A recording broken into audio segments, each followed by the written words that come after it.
Much, Mr. Giudice. Giudice, go right ahead. Thank you. Good morning, Chairman Bingaman, Ranking Member Murkowski, and committee colleagues. My name is Phil Giudice, and I'm here today on behalf of NASIO. I am the chair of the board of the National Association of State Energy Officials, and I'm also here on behalf of Governor Patrick. I am the commissioner of the Massachusetts Department of Energy Resources. And under Governor Patrick's leadership, we're excited to be giving a race to Vermont and California to be the most energy efficient state in the union.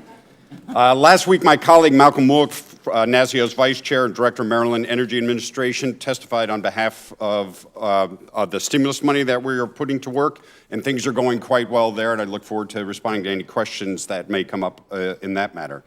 But today we're here to discuss several proposals that really have very exciting opportunity for us, and we see these as a further bridge to our cleaner energy future, creating jobs now.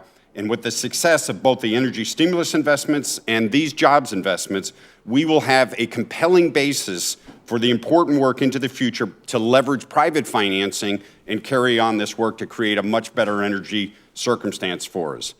NASIO fully supports the Homestar program and urges Congress to adopt the proposal, including the $6 billion funding level, which will quickly lead to creating jobs and serve as a step to implement the longer state-based energy-efficient building programs that were included in both the energy bill passed by this committee in June last year, which I was thankful to have an opportunity to testify in support of, as well as the REAP provision, which is included in the House-passed energy and climate bill. But a couple of points. It is critical that the Homestar program be carefully coordinated in collaboration with the states that are already and integrated with the comprehensive state energy programs.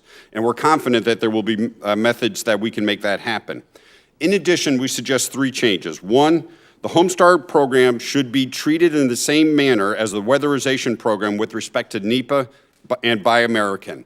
We have learned from some of the experiences of the stimulus, and we know that in this program, delay is simply not acceptable. So we encourage simply adopting parallel language to make sure that those issues do not become challenges to move forward on this program. Second, to avoid delay, we would request to include a waiver position to be built into the statute in order to permit minor changes in state programs implemented under Homestar so that implementation can be speedy. And lastly, as a prior speaker indicated, it is critical that the Homestar program be coordinated with Section 25C of the residential existing home energy efficiency tax credit so that the Congress can ensure ongoing viability of the tax credit is accommodated in this program. Next program, Building Star. NASIO also strongly supports the Senator Merkley's and colleagues' Building Star legislation, program to offer rebates for owners of commercial and multifamily buildings for efficiency improvements.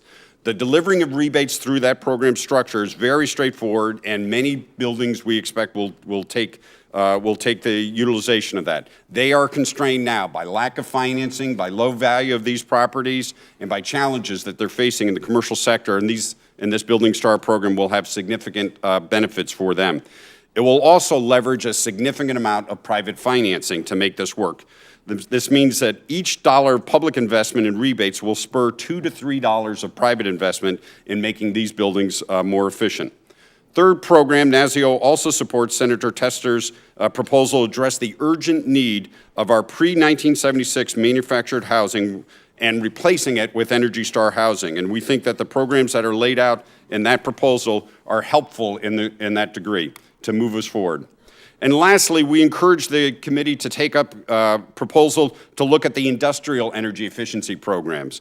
Investments made in industrial energy efficiency pays multiple dividends. It improves our manufacturers' global competitiveness, improves our trade balance, stems the jobs lost in manufacturing, enables our economy to be somewhat less dependent on just consumer spending for its health, and both creates jobs in implementing the efficiency projects as well as reducing energy emissions. Under my state and many states was gigantically oversubscribed in the programs and the funding that was available to help our industrial infrastructure become energy efficient. Only a small fraction of the opportunities, the submitted proposals were able to be funded. So NASIO supports providing $4 billion for this program, pursuant to Subtitle D of Title IV of the Energy Independent Security Act. This will make sense from both a global competitiveness perspective as well as an energy perspective as well as a jobs perspective. And I thank you for the opportunity to testify today, and I look forward to taking your questions.